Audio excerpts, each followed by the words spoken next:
Bismillahirrahmanirrahim. Assalamualaikum warahmatullahi ta'ala wabarakatuh. Kami dari Kumpulan 8 ingin membentangkan pembentangan yang bertajuk Principal Business in Islam, A Study in COVID-19 Era bagi subjek BIMS 3153 Business, Islamic Business and Entrepreneurship. Kumpulan 8 ini terdiri daripada 3 ahli.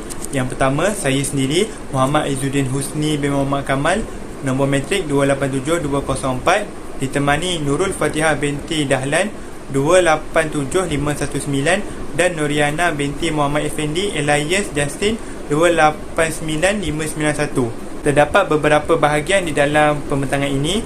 Yang pertama adalah pendahuluan, yang kedua adalah penyataan masalah yang terdiri daripada isu, faktor dan juga bantuan perniagaan. Yang ketiga adalah kajian lepas atau literature review. Yang keempat adalah cadangan yang terdiri daripada kerajaan, swasta, masyarakat dan juga JLC. Yang kelima adalah kepentingan perniagaan Islam. Dan yang terakhir adalah rumusan. 1.0 Pendahuluan. Perniagaan merupakan aktiviti jual beli atau pertukaran duit untuk mendapatkan sesuatu barang atau perkhidmatan. Di dalam Islam, hukum perniagaan adalah harus dan merupakan sunnah kerana Rasulullah sendiri pernah berdagang dan berniaga. Walau bagaimanapun, perniagaan dan perdagangan dalam Islam tertakluk kepada hukum hakam syarak berdasarkan dalil-dalil Al-Quran dan As-Sunnah.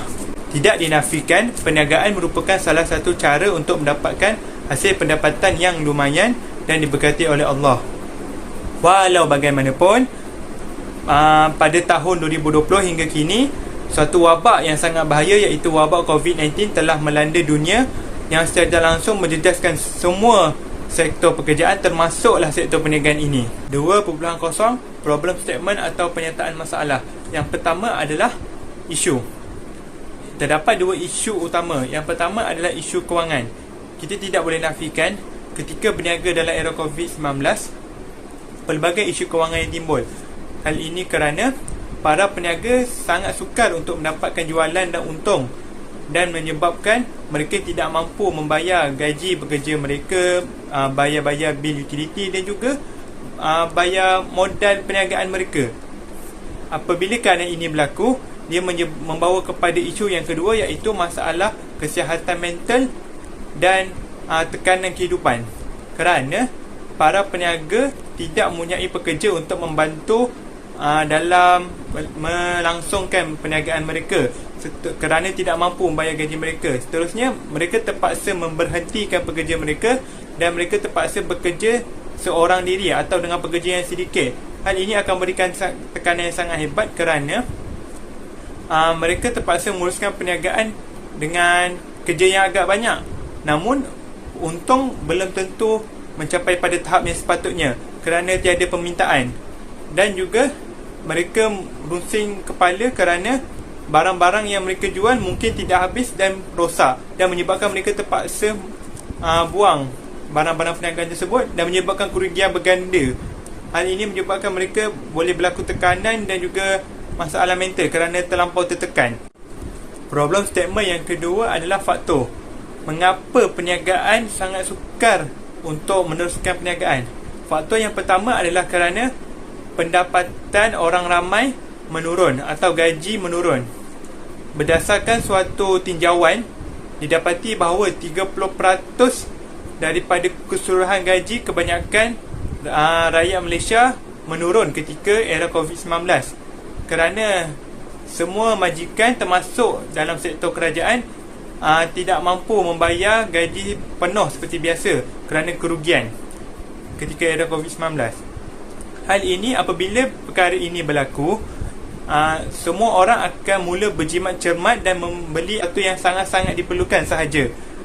Hal ini akan menjejaskan perniagaan, khususnya perniagaan barang-barang yang barang-barang kehendak.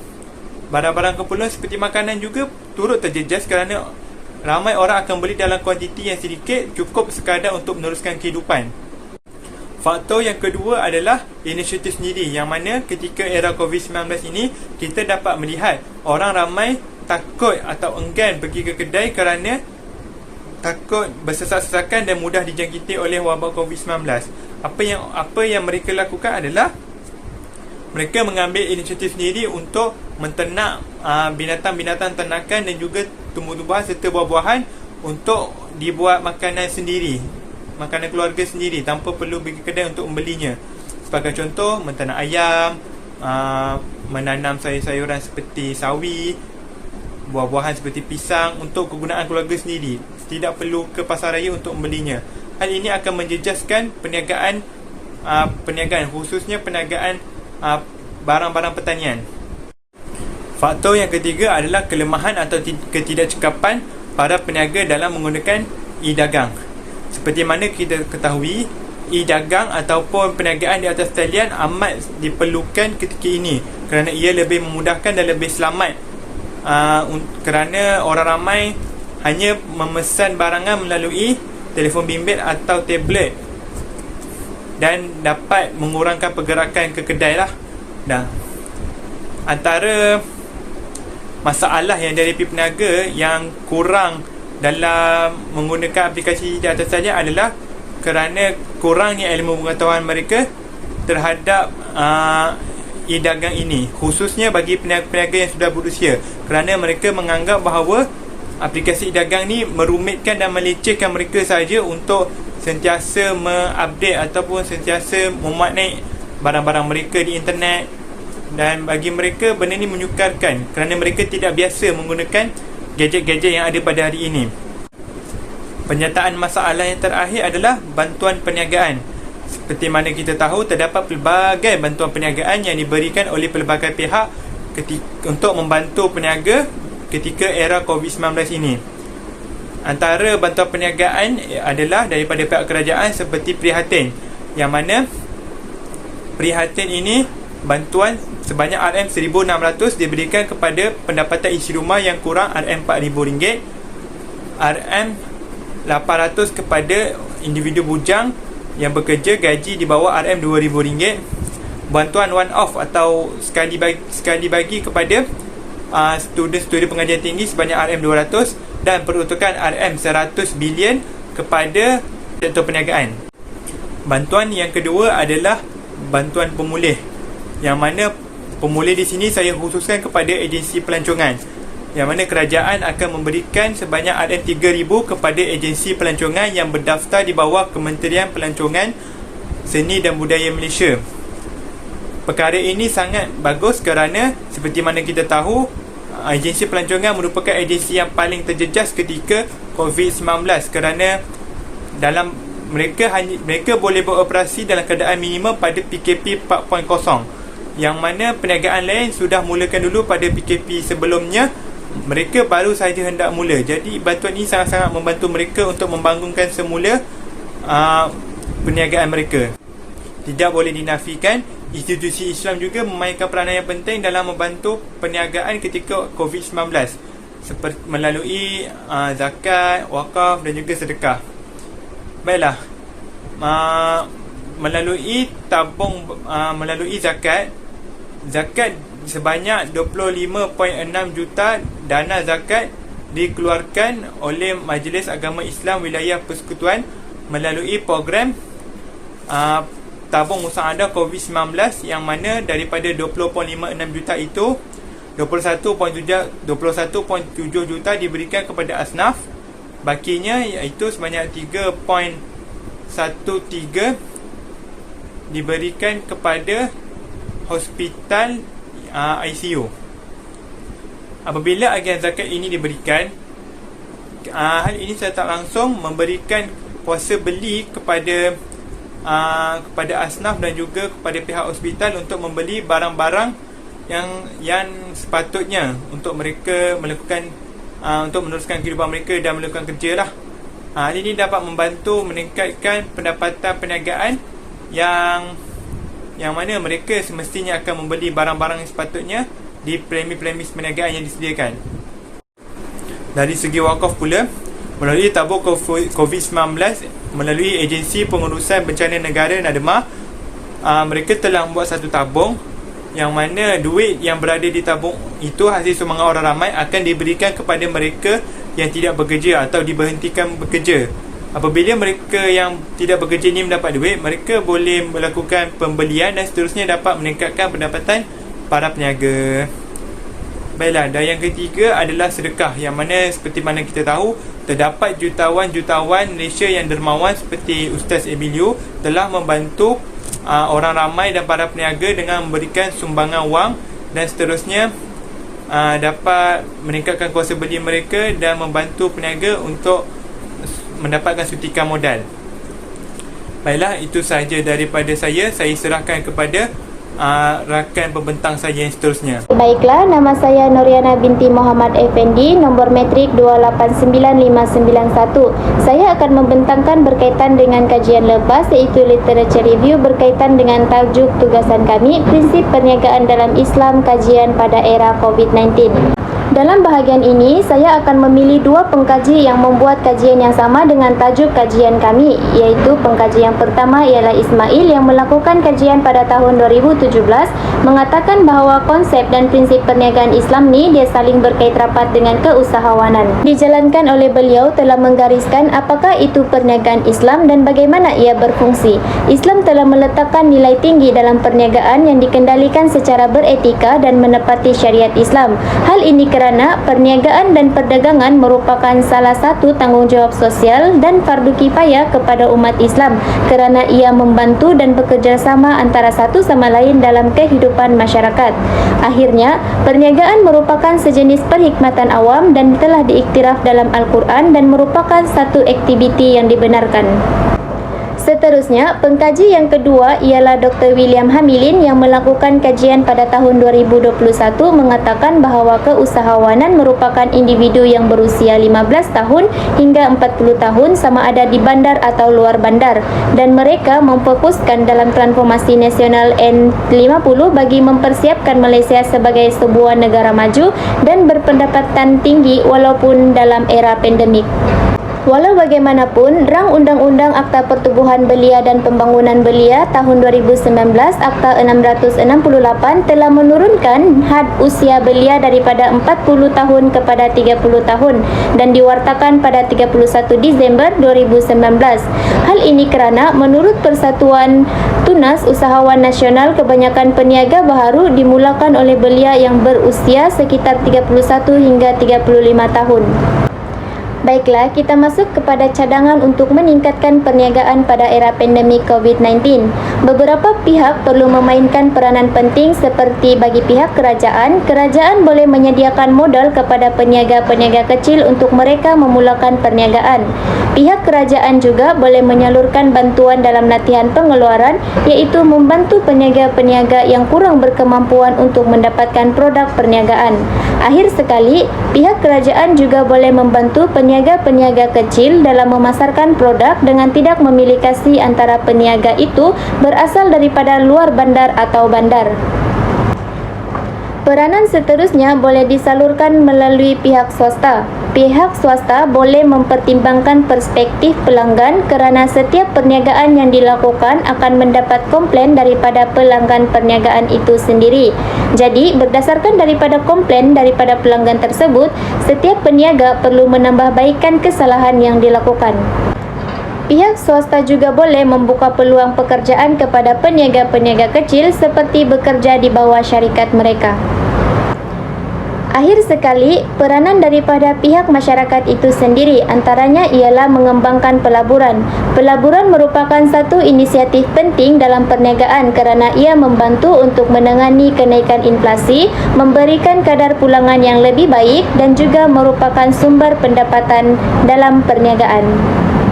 Assalamualaikum warahmatullahi wabarakatuh kepada Dr. Arif dan rakan sekalian. Nama saya Nurul Fatihah binti Dahlan, nombor metrik 287519. Saya akan membentangkan berkaitan kepentingan keusahawanan dan perniagaan Islam. Kepentingan keusahawanan dan perniagaan Islam yang pertama ialah kita akan mendapatkan pahala kerana melakukan sunnah Rasulullah SAW, iaitu menjalankan perniagaan.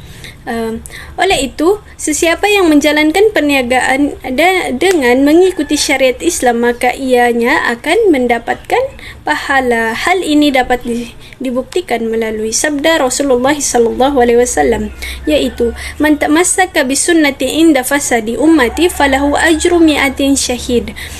Maksudnya, barang siapa yang menghidupkan sunnahku ketika rosaknya umatku, maka baginya pahala 100 orang syahid. Kepentingan keusahawanan dan perniagaan Islam yang kedua pula ialah melalui keusahawanan dan perniagaan Islam kita dapat membantu umat Islam yang lainnya. Hal ini dikatakan demikian kerana umat Islam yang menjalankan perniagaan akan dituntut untuk mengeluarkan zakat sebanyak 2.5% daripada keuntungannya dan harta yang dimiliki olehnya. Namun begitu, tidak semua peniaga Islam akan dituntut untuk mengeluarkan zakat tersebut, kerana terdapat syarat-syarat untuk mengeluarkan zakat tersebut, seperti cukup nisab, iaitu memenuhi paras minima sesuatu harta, yakni bersamaan dengan 85 gram emas harga semasa. Dengan adanya zakat yang dikeluarkan tersebut, maka semakin ramai umat Islam yang dapat diberikan pertolongan. Perbuatan ini dapat disokong melalui firman Allah Subhanahu wa taala dalam surah Al-Maidah ayat 2, yaitu Auzubillahi minasyaitonirrajim, wala ta'awanu 'alal ismi wal udwan wattaqullaha innallaha syadidul iqab. Dan hendaklah kamu bertolong-tolongan untuk membuat kebajikan dan bertakwa, dan janganlah kamu bertolong-tolongan pada melakukan dosa, yakni maksiat dan pencerobohan, dan bertakwalah kepada Allah, kerana sesungguhnya Allah maha berat azab siksanya bagi sesiapa yang melanggar perintahnya. Kepentingan keusahawanan yang ketiga ialah dapat mengubah naratif buruk tentang umat Islam. Pada masa kini terdapat banyak berita buruk tentang umat Islam yang bersebaran di media massa. Oleh itu, sebagai seorang usahawan yang berjaya, kita dapat mengubah naratif tersebut melalui menjalankan perniagaan dengan jujur dan mengikuti syariat Islam. Teknologi masa kini amat membantu dalam perkara ini, kerana perniagaan masa kini lebih tertumpu kepada media sosial, platform berjual beli dan sebagainya. Maka akan ada feedback yang baik yang akan diupload oleh pembeli jika kita menjalankan perniagaan dengan jujur dan mengikuti syariat Islam. Dengan cara ini kita dapat menarik perhatian media massa untuk menyebarkan naratif yang baik tentang agama Islam di mata dunia.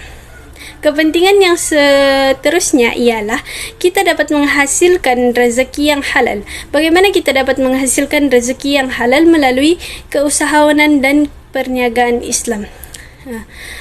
Melalui ilmu dan pengetahuan daripada keusahawanan dan perniagaan Islam, kita dapat mengetahui bagaimana cara untuk berniaga dengan benar dan mengikuti syariat Islam. Dengan cara tersebut, rezeki yang kita dapatkan akan diberkahi dan diridai oleh Allah Subhanahu wa taala.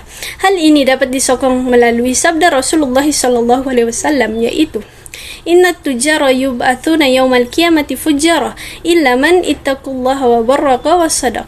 Maksudnya, sesungguhnya para peniaga ini akan dibangkitkan pada hari kiamat dalam keadaan yang berdosa, melainkan orang yang bertakwa kepada Allah, berbuat kebaikan dan jujur. Hadis riwayat At-Tirmizi. Kepentingan yang terakhir ialah dapat menghasilkan produk yang terjamin halal.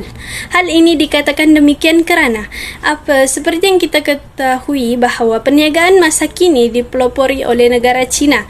Tentunya timbul rasa was-was dan ragu kepada umat Islam untuk membeli produk yang dihasilkan oleh orang China. Contohnya, terdapat banyak kedai bakery yang diusahakan oleh orang Cina pada masa kini, dan ianya mempunyai daya tarikan ramai pembeli. Namun tidak dapat diketahui kehalalan produk tersebut. Oleh itu, umat Islam perlulah berhati-hati untuk membeli produk yang tidak diketahui kehalalan produk tersebut, kerana ianya dapat memudaratkan diri seperti dalam sebuah hadis Rasulullah SAW. Yang artinya dari Abu Hurairah radhiyallahu anhu, dia berkata Rasulullah sallallahu alaihi wasallam bersabda, sesungguhnya Allah Maha baik dan tidak menerima kecuali yang baik, dan sesungguhnya Allah Subhanahu wa taala telah memerintahkan kepada kaum mukminin dengan sesuatu yang Allah perintahkan pula kepada para rasul. Maka Allah Subhanahu wa taala berfirman, wahai para rasul, makanlah dari makanan yang baik-baik dan kerjakanlah amal soleh. Surah Al-Mu'minun ayat 51. Dan Allah Subhanahu wa taala berfirman, wahai orang-orang yang beriman, makanlah kalian dari rezeki yang baik-baik dan telah kami berikan kepada kalian. Surah Al-Baqarah ayat 172. Kemudian Rasulullah sallallahu alaihi wasallam menyebutkan, seseorang yang melakukan perjalanan panjang dalam keadaan dirinya kusut dan kotor, dia menengadahkan kedua tangannya ke langit seraya berdoa, wahai Rabbku, namun makannya haram, minumnya haram, dan pakaiannya haram, dan kenyang dengan sesuatu yang haram. Lalu bagaimana mungkin doanya akan dikabulkan? Hadis riwayat Muslim. Rumusan yang dapat dibuat daripada keseluruhan assignment ini ialah kita mestilah melakukan sesuatu dengan berpaksikan Al-Quran dan As-Sunnah. Hal ini dikatakan demikian kerana ianya selaras dengan sabda Rasulullah sallallahu alaihi wasallam, iaitu taraktu fikum amroini lan tadillu ma tamassaktum bihima, kitabullah wa sunnatu Rasulullah sallallahu alaihi wasallam, yang bermaksud aku tinggalkan kepada kamu dua perkara dan kamu tidak akan sesat selagi mana kamu berpegang teguh dengannya, yaitu kitab Allah, yakni Al-Quran, dan sunnah Rasulullah sallallahu alaihi wasallam. Hadis riwayat Imam Malik. Kita juga mestilah melakukan menjalankan perniagaan dengan mengikuti syariat Islam agar perniagaan yang kita lakukan lebih diredai dan diberkati oleh Allah Subhanahu wa taala.